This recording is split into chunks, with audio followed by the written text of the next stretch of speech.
I saw the Miku movie and it was Miku-tastic. Now you're probably saying to yourself, wait a second. There was a Miku movie? yes, my friends, there indeed was. Over these past few weeks, North America was finally blessed with the theatrical release of colorful stage A Miku Who Can't Sing. Now by the time this video does come out, it will have already left theaters, and if you didn't have a chance to go see it or nowhere near you was showing it, you really missed out. But before we get into talking about the Miku movie, I first want to talk about why this movie is so significant. Now, I am no stranger to covering anime movies on my channel and reviewing them, but as you can see, I haven't done one in 2 years. So why am I doing one now? Well, while Miku may not be a stranger to appearing in random anime and Domino's commercials over the years, this is the first time she herself is getting a standalone animated anything. This movie is exactly what fans have been waiting for years, and by gosh, did they knock it out of the park. Now, up until this point, I have been referring to this movie as a Miku movie. But in actuality, that is not necessarily what this is. This is a Project Sakai movie, and if you weren't fully aware of that, do not worry. Neither was I.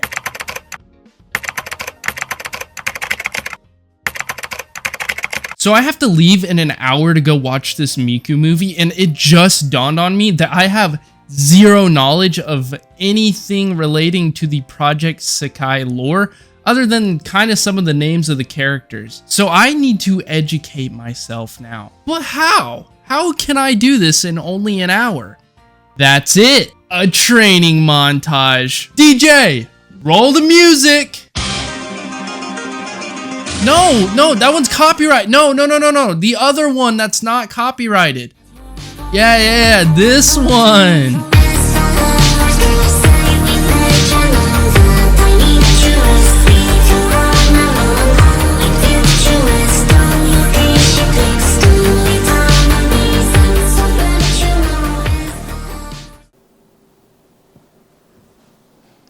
I'm ready. Now, just because you don't know anything about Project Sakai does not mean you can't enjoy this movie. I fully enjoyed it, and I only went in with the knowledge from a 20-minute lore video that I found. Now, for those of you who do want to still watch this movie, but you aren't fully sure what you need to know and what the bare minimum of knowledge you need to know before you go into this, just give me a few minutes of your time and I promise I will explain everything as quickly and as best as I possibly can. To start things off, Project Sakai is a rhythm game, and I honestly would be surprised if you've never seen gameplay of it. Within the lore of this game, there are 20 characters spread into 5 groups. But before we can get into the groups and the characters, let me quickly explain what a Sakai even is. A Sakai is basically just a personal world that forms from the feelings, wishes, and emotional struggles of each of the group's members. Now this is where things get kinda crazy. So as I just mentioned, there are 5 groups in this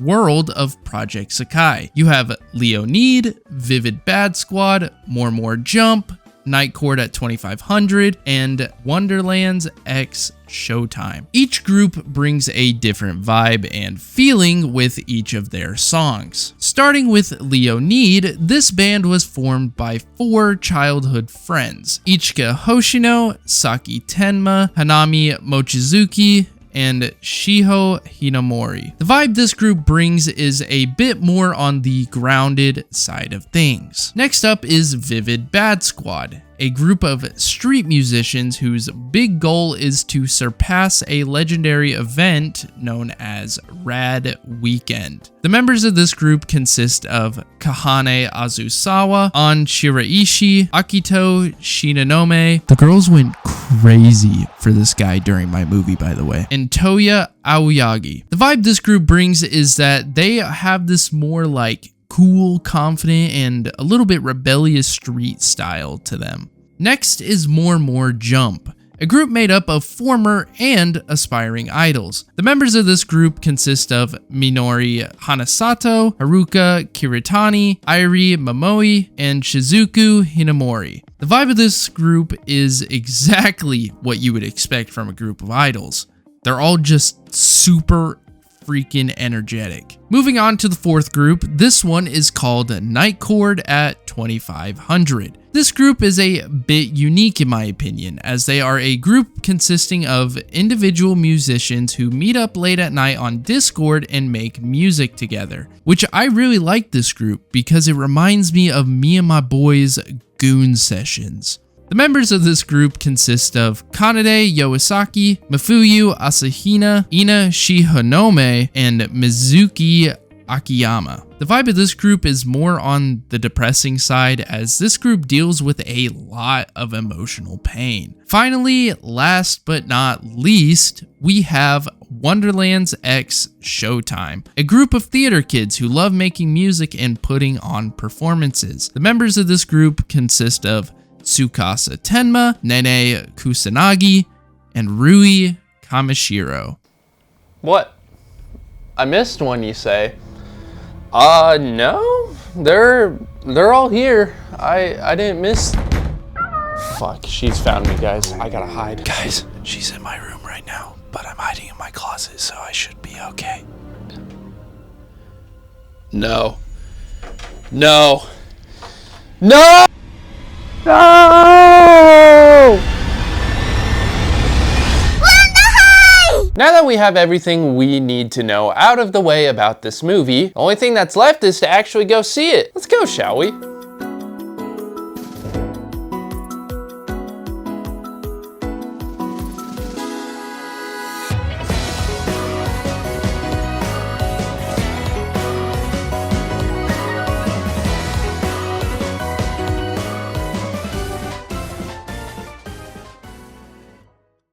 So let's dive into what this movie is about, and I am going to keep this as spoiler-free as I can, so I'm not ruining this movie for those of you who have not had the chance to see it yet. The movie starts off with Ichika seeing Miku in this CD shop, singing a song she has never heard before. Later on, this same Miku pops out of her phone asking her how she can make her music reach people. Ichika decides to help Miku by showing her her band's music, and eventually introducing her to the full Leonid cast. This starts Miku's journey of going around meeting the members of every band and learning how they make their music and how they get it to reach people. As we get later into the movie, after hearing this one song like 100 times, the members realize Miku's song is actually a cry for help, and she needs the help of all the groups to help her music reach people. And that's all I can really say without spoiling the whole movie. My favorite part about this movie is its big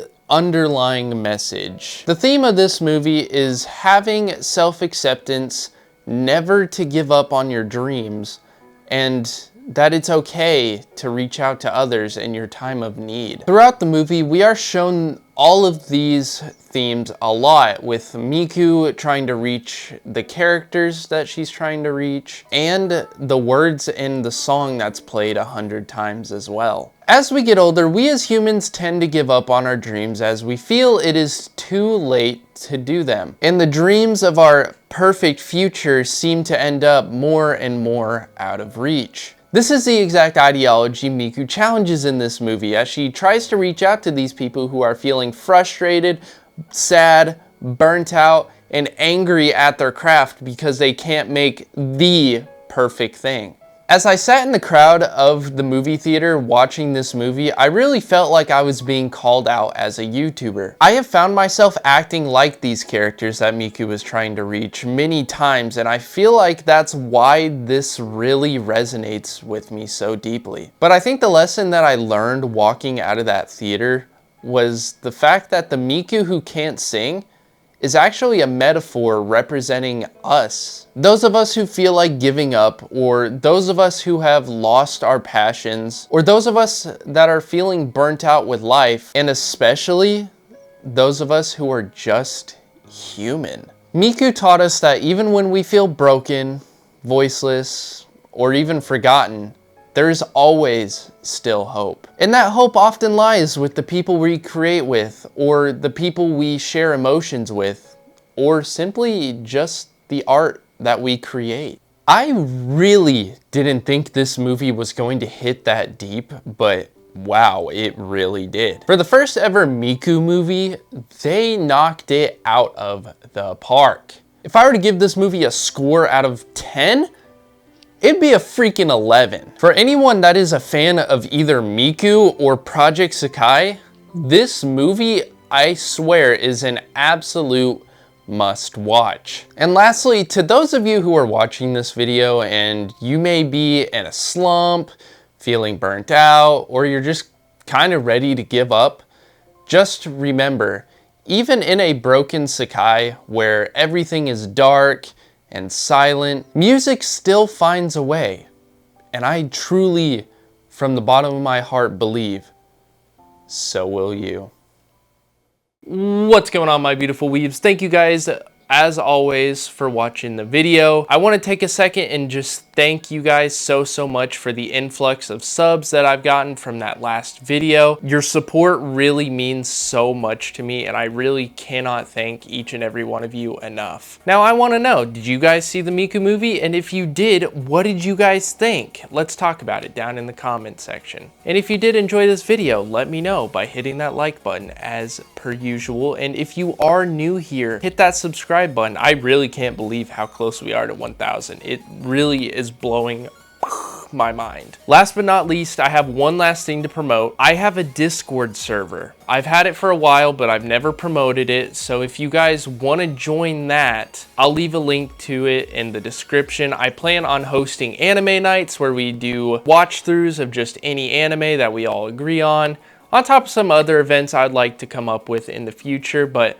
I'm just trying to start building a little community over there. So if you are interested, link in the description. That's all I have. I'll release you from the video now. Just thank you guys again so much for watching the video, and I will see you beautiful weebs hopefully in the next video. Ciao.